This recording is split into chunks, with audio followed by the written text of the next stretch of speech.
A consciência mascarada. Como andar em um mundo com crise econômica, crise de epidemia e crise política? Como ter clareza no pensamento em meio a tantas exclusões e com todos os nossos referenciais sendo transformados?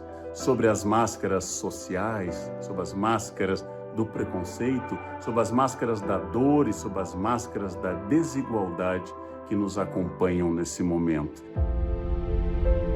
Nós temos hoje a honra, o privilégio de começar um debate amplo, um debate democrático, um debate plural, com especialistas de diversas áreas. Cada especialista tratará dos muitos dilemas do momento que vivemos e das possibilidades de ter uma visão múltipla e aberta sobre o tema. E assim nós poderemos ter ideias mais claras rumo à construção de um país mais justo, mais igualitário, menos excludente, menos violento, mais capaz de pensar sobre si. A consciência mascarada, Larvatus Pródio, tema desta série do Café Filosófico. Atualmente, as pessoas andam bem menos tolerantes, fechando-se em bolhas entre os iguais e repelindo o outro. A tensão tem extrapolado a questão da divergência política, da diferença social e econômica. No Brasil fica ainda mais evidenciada a intolerância também à diferença de cor de pele. Intolerância que não vem de hoje, mas que só hoje começamos a assumir que existe.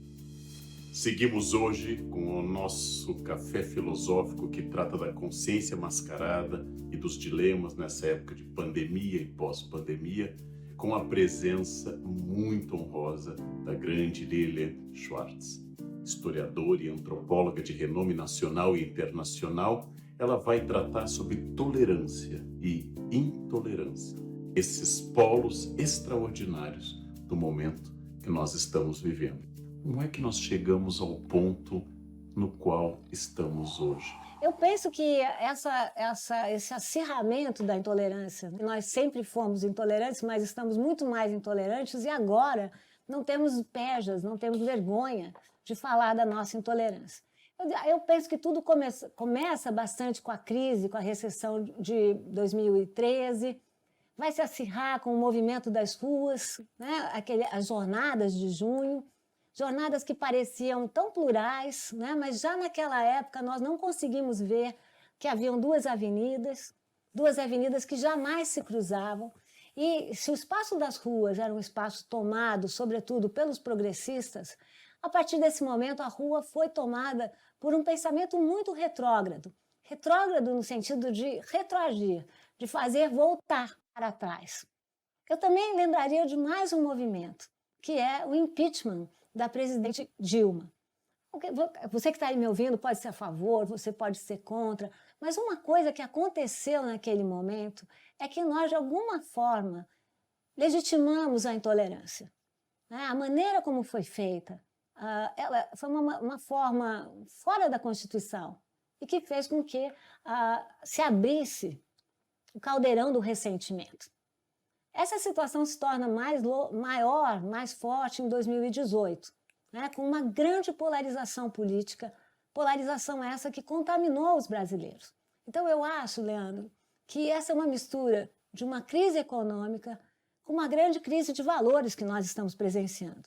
E se nós temos uma particularidade local, no fato do Brasil ser profundamente desigual e países desiguais, há muitas pesquisas que mostram, são países mais intolerantes, a forma veio de fora, né? A forma veio de uma série de presidentes, boa parte deles homens brancos, enfim, que começaram a tomar o poder na base da subversão da democracia.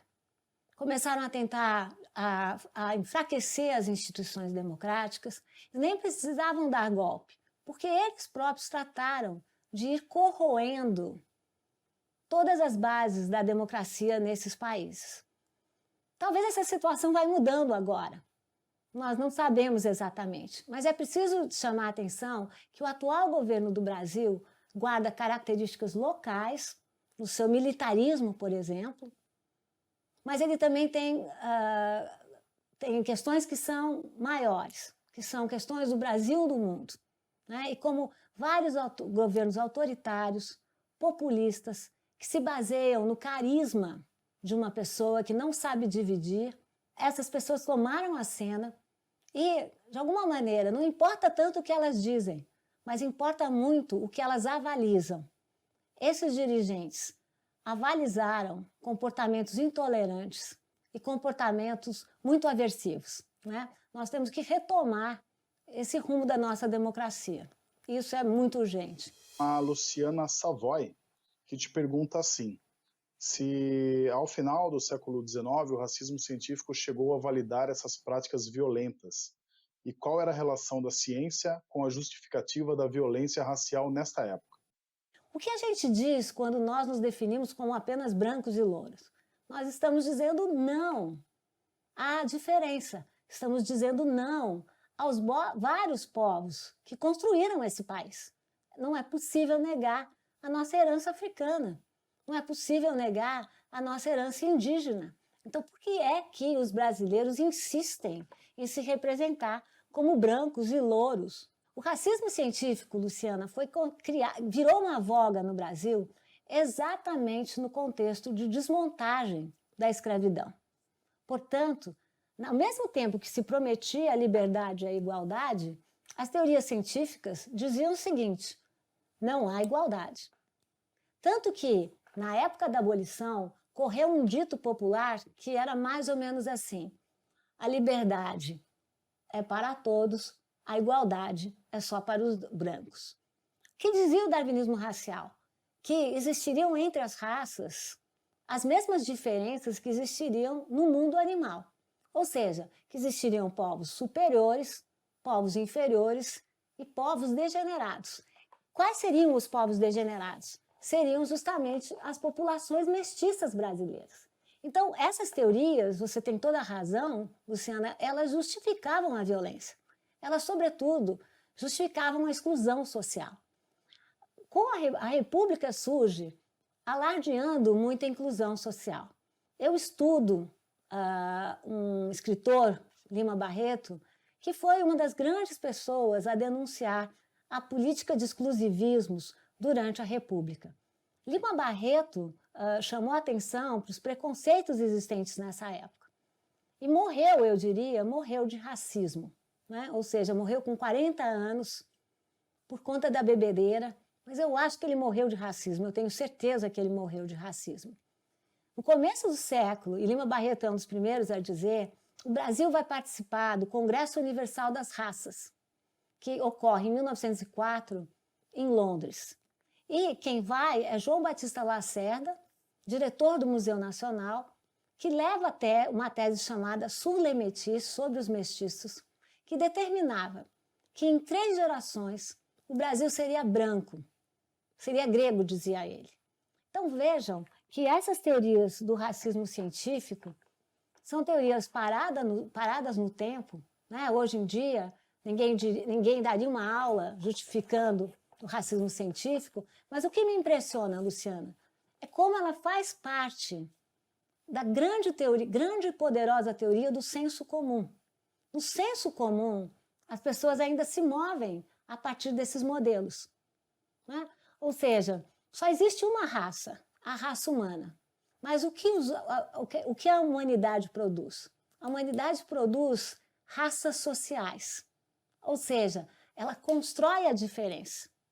Constrói a diferença e, ao construir a diferença, constrói muito preconceito e constrói muito racismo. No próximo bloco... Só em 2015 o termo feminicídio entra no Brasil. Quando há muito silêncio, há muita contradição.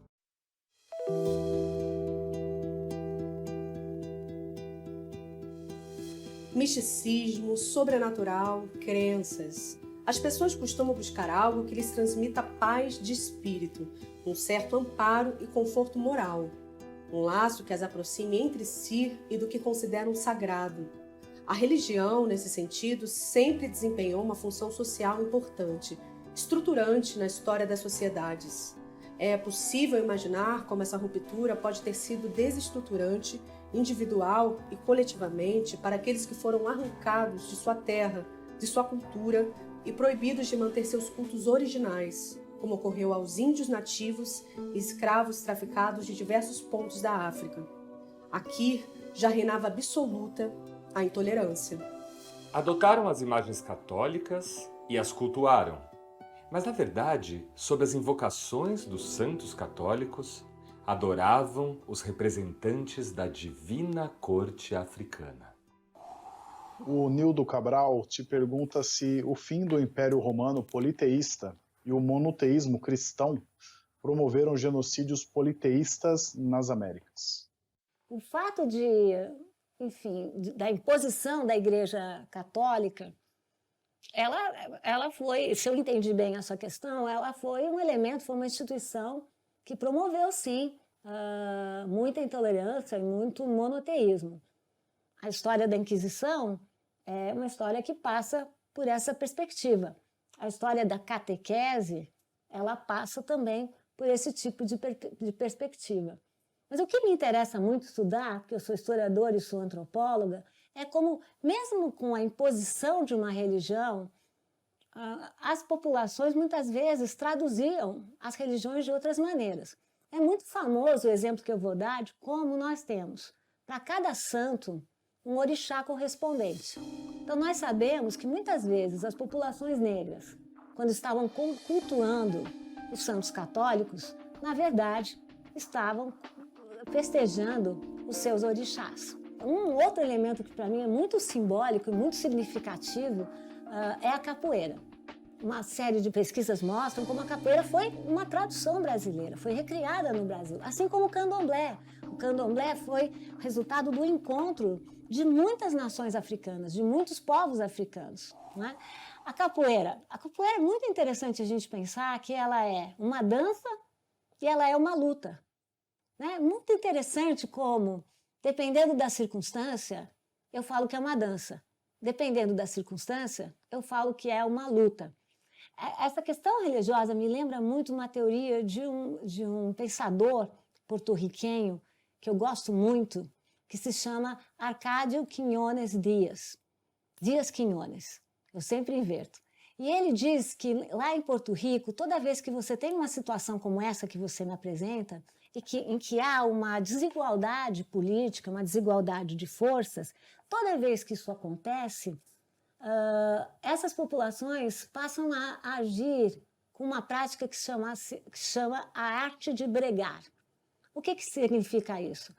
Se eu não posso combater diretamente, eu crio outras estratégias de tradução e outras estratégias para burlar a dominação. Tanto que Arcádio me diz que quando você pergunta a eles, em Porto Rico, como vocês estão? Eles dizem, sempre na brega. Eu acho que nós precisamos estar sempre na brega.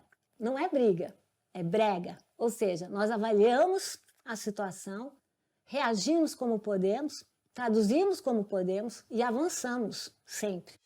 O Leonardo Brandão diz assim que a Lei de Diretrizes e Bases da Educação Nacional traz o ensino religioso para a escola brasileira. E a pergunta que ele faz é como essa disciplina poderia fazer o Brasil uma sociedade mais tolerante e aberta à diversidade cultural e religiosa. As taxas de intolerância religiosa foram as que mais cresceram desde 2018. Elas se referem justamente às religiões de matriz africana, como os candomblés, que têm sido sistematicamente destruídos. Eu penso que o ensino religioso no Brasil deve ser feito primeiro não de maneira compulsória. A gente não pode esquecer que a nossa Constituição de 88 determina que o Brasil é um Estado laico. Mas vamos combinar que o Brasil tem uma grande riqueza nas suas religiões.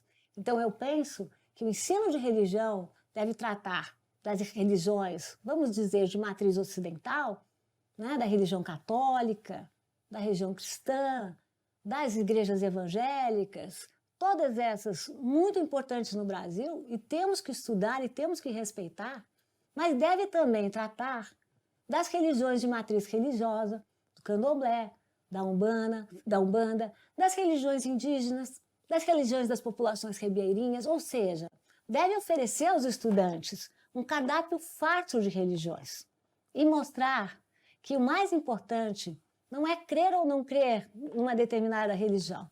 O mais importante é respeitar todos os credos. O mais importante é respeitar ao outro, que é uma forma de respeitar a si próprio. Então, eu acho que esse tipo de ensino religioso, que valoriza a nossa diversidade cultural, ele só pode ser benéfico. Agora, o ensino religioso, né, começamos com Vieira e a catequese, na base do mármore e da murta, aí não vai dar certo. Porque todos nós somos, ao mesmo tempo, pessoas de mármore, ou seja, aprendemos as nossas coisas e gostamos do que aprendemos, mas somos todos um pouco como a murta, ou seja, as pessoas tentam nos podar, tentam fazer lindas formas, mas muitas vezes nós voltamos ao nosso formato original. Então, eu acho que menos catequese e mais liberdade religiosa é o que nós precisamos. A Beth Oliveira faz uma pergunta que é assim: se podemos falar num machismo cordial, que coisifica a mulher na sociedade brasileira e amplia a violência contra as mesmas. Eu gostei muito do seu termo, eu vou usar e vou dar autoria para você. Machismo cordial. Né? Sérgio Buarque Holanda dizia que cordialidade era a pontinha do iceberg, não é? Porque, na verdade, nós nos mostramos muito generosos, muito afáveis, mas, na prática, nós somos o oposto. Nós lidamos só com o coração, só lidamos com as esferas da intimidade, o que significa dizer? Nós aceitamos o que faz parte da nossa família, mas somos absolutamente intolerantes com o vizinho logo aqui ao lado. A questão feminina no Brasil é uma questão cultural, né?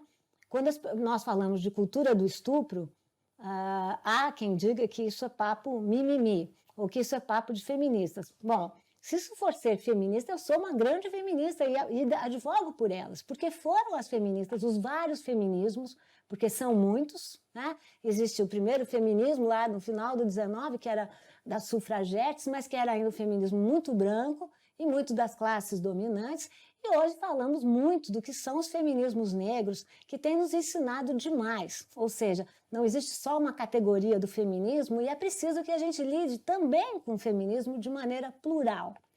Bom, o machismo cordial. Eu acho que o machismo no Brasil não é nem sequer cordial. É um machismo muito violento. Vou te dar um exemplo, Beth. Em 2015, foi criado, só em 2015, o termo feminicídio entra no Brasil. O que significa nós não termos nenhum termo? Quando há muito silêncio, há muita contradição. Quando há muito silêncio, a gente não pode esquecer dos gregos que diziam que o silêncio é o irmão da morte. Portanto, vamos pensar no silêncio sobre o feminicídio. Isso fala muito dessa cultura do estupro que nós vivemos no Brasil. A cada 7 minutos, uma mulher passa por violência. Isso sem esquecer dos números dos estupros. Nós sabemos que a nossa colonização foi feita na base de uma grande desproporção entre homens e mulheres. Os colonizadores brancos eram basicamente homens. Os números da escravidão mostram que 80% eram homens e 20% eram mulheres e crianças. Portanto, essa desproporção gerou uma naturalização da violência por sobre as mulheres. Essa naturalização está presente no nosso dia a dia e nós precisamos enxergar, né? O Brasil é um país muito violento contra as mulheres. E essa intolerância, o que fez, Beth? Ela tornou um comportamento que era escondido, que era recôndito, num comportamento absolutamente aberto.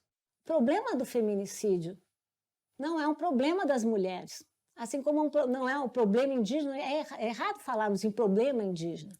O problema do feminicídio é um problema nacional e é um problema dos homens e para os homens. E tem se tornado pior devido aos feminismos, devido à autonomia das mulheres e devido ao fato que as mulheres começam muito tardiamente, porque as mulheres correspondem a mais do que 50% da nossa população, a ocupar postos de mando e postos de direção.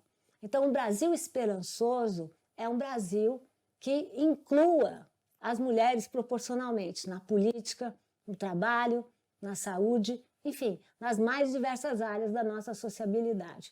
Eu acho, Beth, o termo é bom, mas eu acho que no Brasil o feminicídio não é sequer cordial. Ele é escancarado mesmo. No próximo bloco, Fanon já chamava a atenção de como as pessoas negras morrem duas vezes, fisicamente e na memória.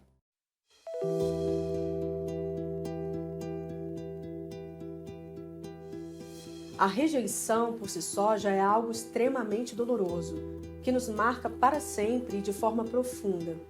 E somado ao fato dela ser encoberta, é ainda mais grave, por dizer que ela não existe, coloca esse outro num lugar que é um não lugar. Essa tentativa de apagamento da intolerância invade o senso comum, sustentada pela falsa noção de um povo cordial e pacífico. O Leandro Meza escreveu assim: como a ideia de um povo pacífico que não lutou ao longo dos séculos passados influencia na visão do brasileiro em relação às lutas atuais. Essa visão de um povo pacífico que não lutou é uma visão totalmente construída, né? Construída e reconstruída. Primeiro, Leandro, como que podemos ser um povo pacífico se nós tivemos escravos durante quase 4 séculos? Um sistema como esse só pode ser um sistema violento e na base do toma lá da cá. Ou seja, violência por parte dos senhores, que só pode ser respondida com violência por parte dos escravizados e escravizadas. Nós também costumamos dizer coisas assim: nós só tivemos uma guerra, a Guerra do Paraguai, que ocorreu entre 1865 a 1870. Ok, essa foi uma guerra internacional, mas nós tivemos guerras civis, guerras das populações, a todo momento da nossa história. Eu diria que nós nunca fomos pacíficos, que essa é uma das grandes balelas inventadas como se fossem uma espécie de mitos nacionais. Agora, qual o problema disso? Nós vivemos com essa imagem e acabamos nos habituando com essa imagem. O que acontece, por exemplo, em relação aos movimentos negros? Não é uma vez nem duas. Hoje mesmo eu recebi essa pergunta. Por que será que os movimentos negros no Brasil são muito mais pacíficos do que nos Estados Unidos? Isso não é verdade. Pretos e pardos no Brasil correspondem a 56,1% da nossa população. Nos Estados Unidos, as populações afro-americanas correspondem a 16, 17%. Vocês me diriam, lá vejam como eles são muito mais ativos e aqui nós somos muito mais pacíficos. Mas deixa eu tentar, Leandro, inverter essa questão. Eu acho que o que nós temos aqui é que a nossa mídia e a nossa sociedade não querem falar desse lado militante, dessa atuação das populações negras. Eu não preciso ficar parada no período em que existiam escravos, em que existiam insurreições, quilombos, envenenamentos, abortos, todo tipo de reação. Se a gente pegar na Primeira República, a quantidade de associações negras, de escolas negras, de clubes negros, era imensa, de jornais negros, era imensa. Se a gente pensar quando se deu a criação do Movimento Negro Unificado, ela se dá em 1978, em plena ditadura militar. Mesmo assim, nós não falamos delas. Agora nós temos uma grande coalizão por direitos. Mas vejam que nós precisamos do George Floyd, do assassinato terrível de George Floyd nos Estados Unidos, do Black Lives Matter, para reconhecer que nós temos Black Lives Matter aqui no Brasil. Só que a nossa imprensa acha que não é notícia e a nossa sociedade é uma sociedade negacionista. O negacionismo é uma forma de violência. Porque o que faz o negacionismo? Ele elide o problema, elide o conflito e, dessa maneira, quer mostrar o quê? Se não existe conflito, não existe problema. Como é que será que o país da escravidão forçada, o país da separação de corpos, se transforma nos anos 1930 no país da democracia racial? Só pode ser na base do negacionismo. E parte da nossa tolerância virá da nossa atitude cidadã de não compactuar com qualquer tipo de negacionismo. Pegando o gancho do negacionismo, o Eduardo Bonfim te pergunta se houve em nossa história movimentos negacionistas que negavam problemas como escravidão no Brasil. Logo depois da abolição da escravidão, nós começamos a criar, no Brasil e fora do Brasil, essa ideia de que a escravidão foi ruim mesmo nos Estados Unidos. Vocês já devem ter ouvido falar desse tipo de teoria que diz que lá nos Estados Unidos existiam fazendas com criação de escravizados e que aqui não. Ora, essa não era uma questão moral, essa era uma questão econômica. Houve um momento que parte do governo ganhava mais com o tráfico de almas negras do que ganhava, por exemplo, com o café.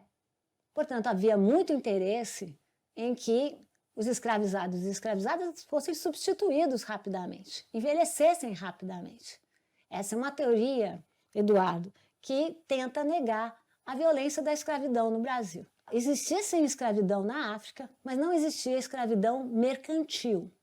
Não existia a compra de uma pessoa por outra pessoa. Era escravidão por guerra, era escravidão por dívida. Aliás, escravidão que existia também na Europa, certo? Só que nós não falamos.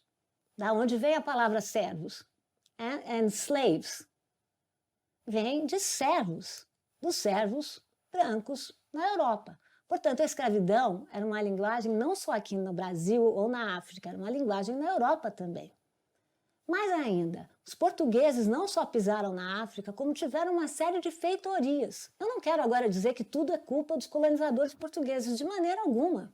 A escravidão não era proibida nesse momento. Mas nós não podemos dizer que os portugueses não lucraram com o tráfico de escravizados e de escravizadas.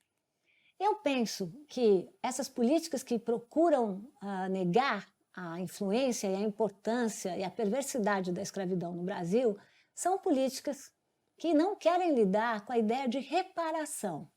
No Brasil, nós não discutimos reparação. E nós temos que discutir reparação. Quando eu falo, quando os movimentos negros, que são muitos, né, falam em reparação, eles estão chamando a atenção do quê? Não só de uma reparação pecuniária, mas estão falando da reparação da memória. Ou seja, Fanon já chamava a atenção de como as pessoas negras morrem duas vezes, fisicamente e na memória. É essa reparação que nós temos que fazer sempre. Essas mesmas pessoas também não querem falar em ditadura militar, preferem definir como um golpe democrático. Não há mais contradição do que isso. Golpe é quando você tira um Estado legalmente eleito e coloca um que não foi legalmente eleito. Portanto, não existe golpe democrático, isso não é democracia. Mas por que nós não queremos discutir ditadura militar? Porque a nossa Comissão da Verdade julgou os torturadores. Mas não falamos jamais em reparações para as famílias que foram vítimas da tortura, vítimas da ditadura militar. Então, gente, o negacionismo pega pesado na questão da escravidão e da questão da ditadura militar. Dois temas que têm a ver com a ideia de reparação.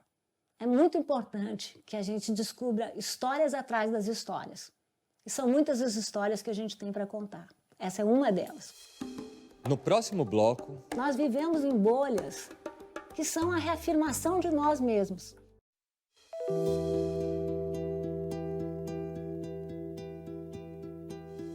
Estamos vivendo um momento em que as pessoas parecem não ter mais vergonha ou talvez até um certo orgulho em se mostrar radical. Seja em declarar nas redes sociais todo o seu ódio, seja em atacar moralmente e até fisicamente um outro, o que é diferente ou o que pensa diferente. São radicalizações e polarizações de toda a ordem. É possível resgatar a tolerância diante dessa intolerância que se encontra à flor da pele? O Leonardo Brandão pergunta se existe no Brasil uma intolerância falada mais do que praticada. Durante muito tempo, nós fomos absolutamente intolerantes, mas não falávamos. Eu acredito no oposto, que a intolerância durante muito tempo foi silenciosa. Nós não falávamos dela. Agora nós falamos e praticamos. Se você for ver, Leonardo, os nossos índices de feminicídio são taxas altíssimas. Com relação à população LGBTQ+, nós nem temos uma instituição oficial, só temos ONGs que mensuram, né, a violência contra essa população. A violência contra a população trans é inacreditável. Essas são pessoas que são a todo dia ameaçadas fisicamente. Uma coisa na internet é eu ser ameaçada moralmente. Outra coisa são essas pessoas trans que são ameaçadas, enfim, olha, eu vou te pegar, eu sei onde é o seu prédio, eu sei onde... Ou seja, essa é uma... Nós não falamos só, nós praticamos. Nós estamos matando uma geração de jovens negros nas nossas periferias. Vamos falar de Covid-19. Ela entrou, né? Todo mundo dizia que era uma doença democrática. Pode ter entrado democrático. Mas agora, no momento em que nós vivemos, nós já sabemos que as populações negras são as mais vitimadas pela Covid. São as mais vitimadas porque carregam problemas cardíacos e problemas infraestruturais. Num país como o Brasil, é muito difícil para você dizer lavem as mãos, porque há muitos lugares do Brasil que a água não é potável. Então, nós estamos praticando esse tipo de violência. As populações indígenas. É um drama mal contado no Brasil.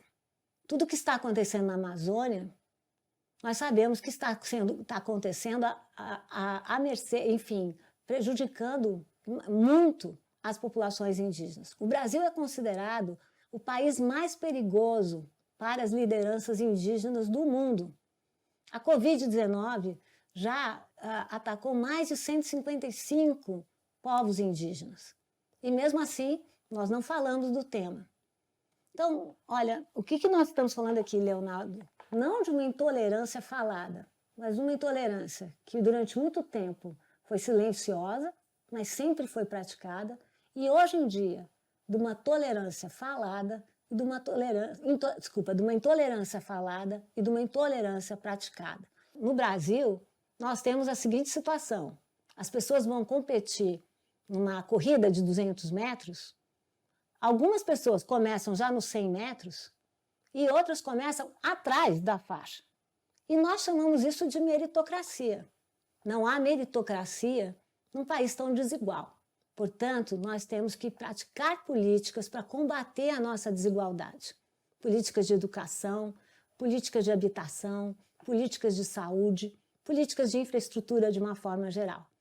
Países desiguais são países muito mais intolerantes.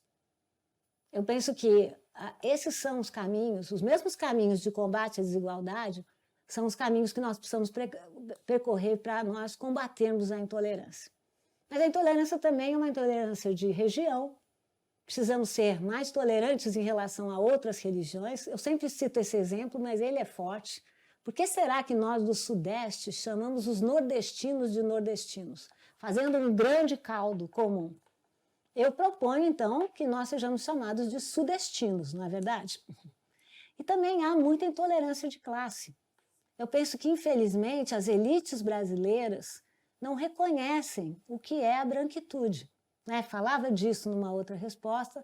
As elites brasileiras precisam entender que o racismo é um problema dos brancos, que nós temos que reverter essa situação.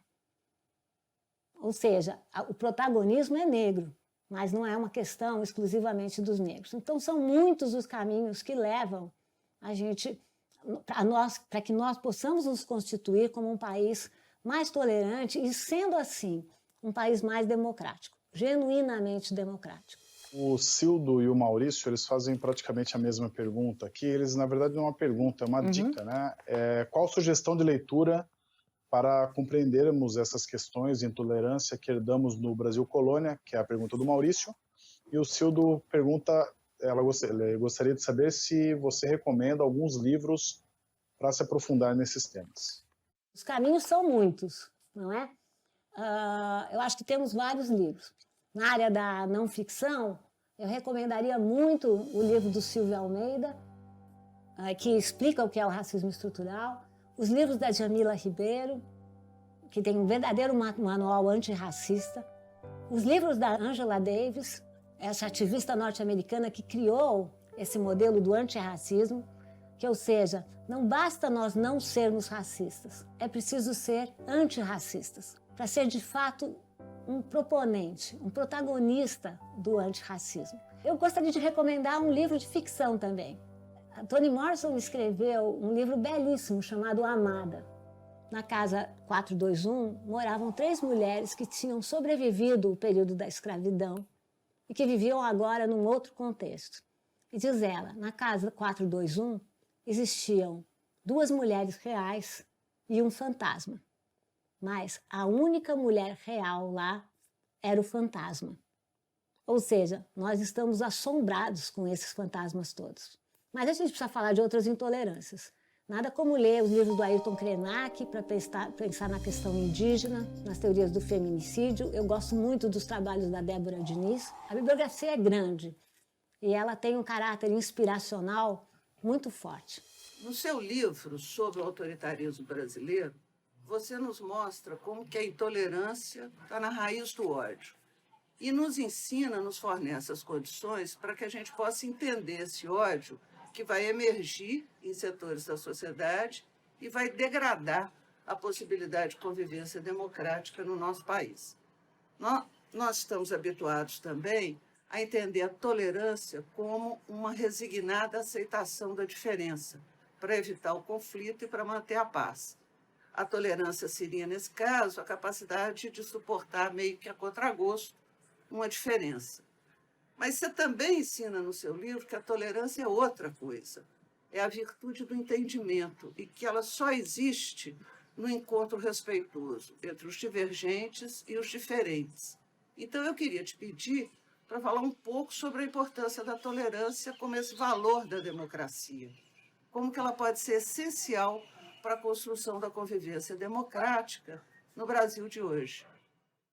A Heloísa é a minha parceira, ela escreveu comigo Brasil, uma biografia, nós escrevemos juntas e acabamos de publicar A Bailarina da Morte, que trata da epidemia de gripe espanhola, da gripe dos 3 dias, como era chamada também, e a Heloísa é uma grande pensadora da República.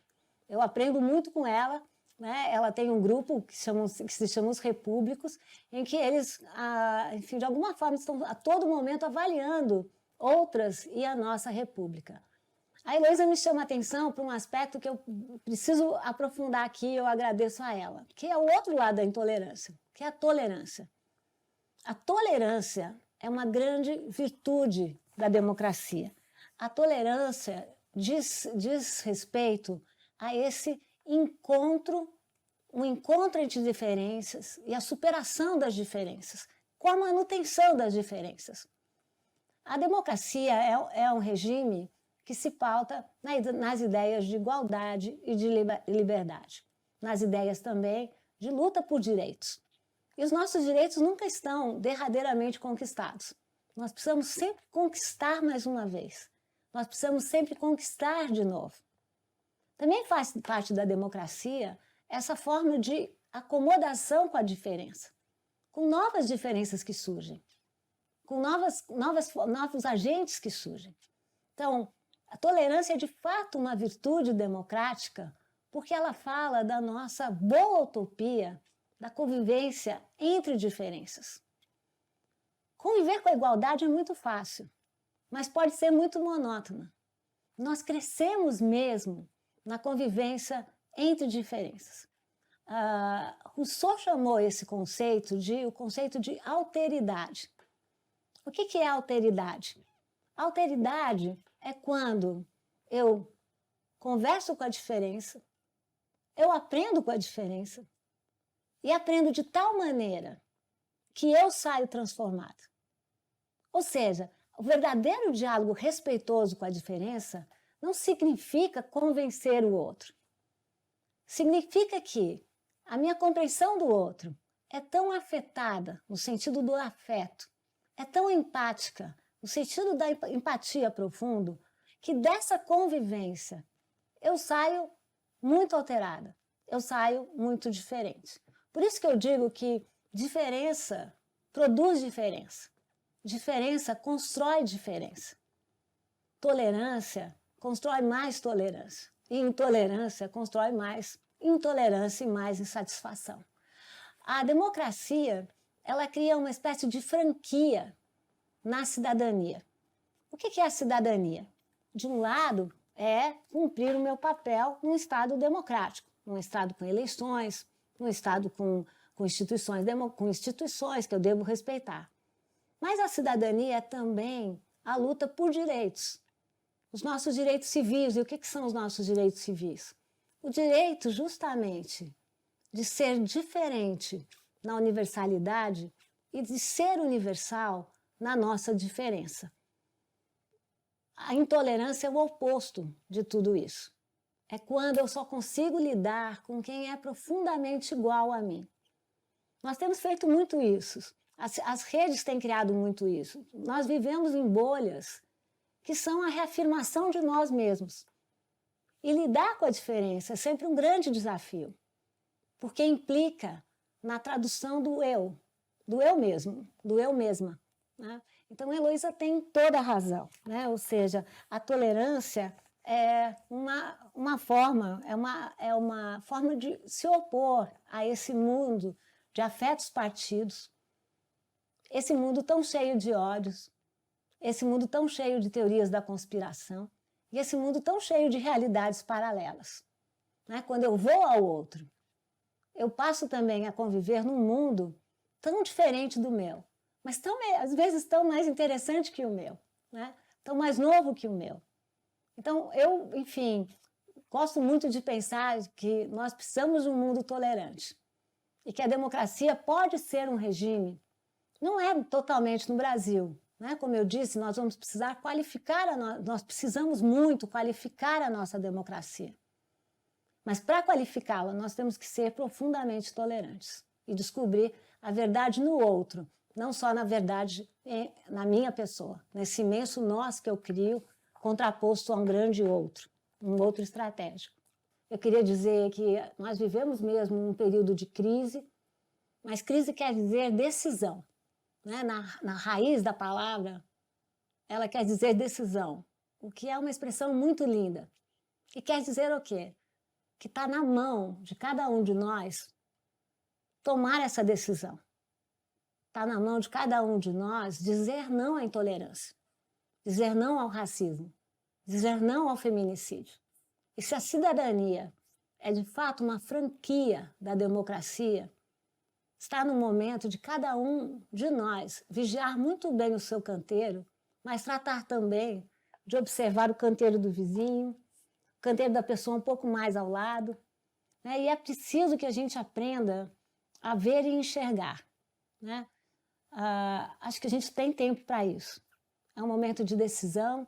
Eu sou uma pessoa, eu digo sempre que eu sou otimista no atacado, pessimista no varejo, né? Então, enfim, vamos ser um pouquinho mais otimistas, né? E imaginar que, enfim, a hora da crise é de fato a hora da decisão. E coragem, né? Como Guimarães Rosa diz, muita coragem. Mais reflexões no site e Facebook do Instituto CPFL e no canal do Café Filosófico no YouTube. No Brasil, a população preta e parda, segundo a classificação do IBGE, corresponde a 56,1% da nossa população. Portanto, é muito difícil falar em minorias. Mas por que são minorias? É porque elas são minorias na representação. Elas são minorias no espaço público. Elas são minorias no espaço do lazer.